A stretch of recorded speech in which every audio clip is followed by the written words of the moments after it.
اللهم صل وسلم على سيدنا محمد وعلى آل سيدنا محمد.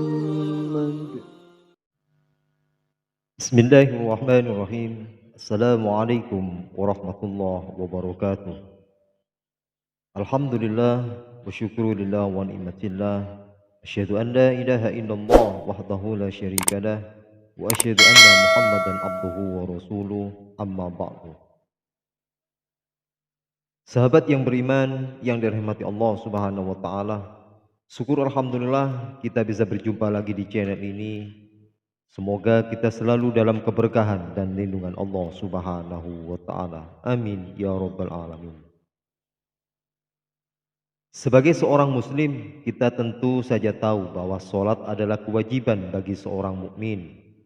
Rasulullah bahkan pernah bersabda bahwa sholat adalah tiang agama. Tiang agama ini diibaratkan seperti sebuah rumah atau bangunan. Apabila sebuah rumah atau bangunan memiliki tiang atau pondasi yang kokoh, tentu saja rumah atau bangunan tersebut akan kokoh berdiri dan tidak akan mudah roboh. Begitu pula sebaliknya, jika rumah atau bangunan dibangun tanpa tiang-tiang yang kokoh, maka rumah tersebut akan mudah roboh dan jatuh.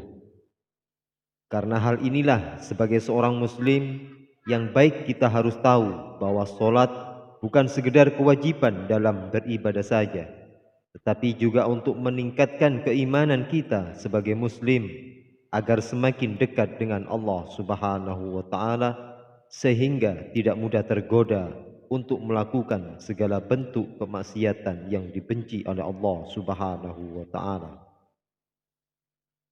Sebagai kewajiban, Allah juga memberikan keringanan dan kemudahan pada hambanya untuk menunaikan sholat 5 kali dalam sehari.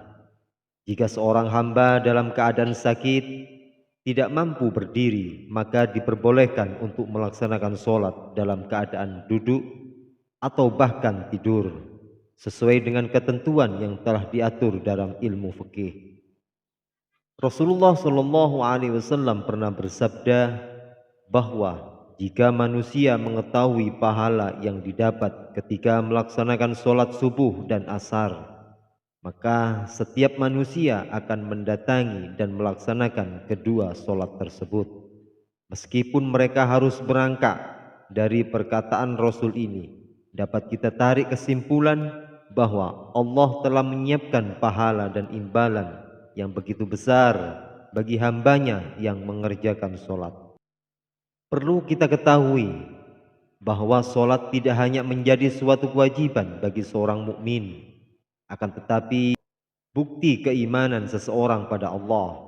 Hal ini dijelaskan pula dalam surat Al-Ma'un ayat 4 dan 5 yang artinya adalah sebagai berikut. Celakalah bagi mereka yang sholat, yaitu orang-orang yang telah lalai dalam sholatnya. Seorang muslim yang tidak mengerjakan sholat, maka orang tersebut akan celaka serta rugi. Karena ketika seorang melaksanakan sholat dengan baik, maka amalan-amalan yang lain pun akan ikut baik. Akan tetapi jika sholatnya buruk, maka amalan-amalan yang lainnya akan ikut buruk juga. Sholat sebaiknya dilaksanakan tepat waktu dan tidak ditunda-tunda, serta dilakukan dengan khusyuk dan hikmat. Ketika Anda telah mendengar lantunan kumandang azan, maka segeralah mengambil air wudhu, datang ke masjid, atau melaksanakan sholat di rumah. Sholat selain sebagai kewajiban, juga berfungsi untuk mencegah perbuatan keji dan mungkar yang akan mendekatkan seorang muslim pada kemaksiatan. Hal ini juga dijelaskan oleh Allah melalui firman-Nya, yaitu pada surat Al-Ankabut. Ketika seorang melaksanakan sholat, maka tidak akan melakukan perbuatan dosa yang lain seperti berzina, mencuri, atau melakukan tindak kekerasan. Terakhir, perlu kita ingat bahwa sholat adalah kewajiban yang tidak perlu dilewatkan, sebab dosa yang akan seseorang dapat ketika melewatkan sholat adalah dosa paling besar dan bahkan lebih besar dari melakukan zina. Semoga dengan penjelasan singkat ini menjadikan motivasi buat kita semuanya untuk selalu tegak melaksanakan sholat 5 waktu dalam sehari.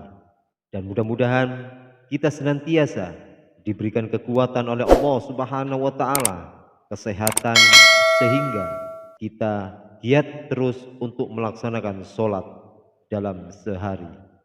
Terima kasih. Jazakumullahu khairan katsira. Assalamualaikum warahmatullahi wabarakatuh.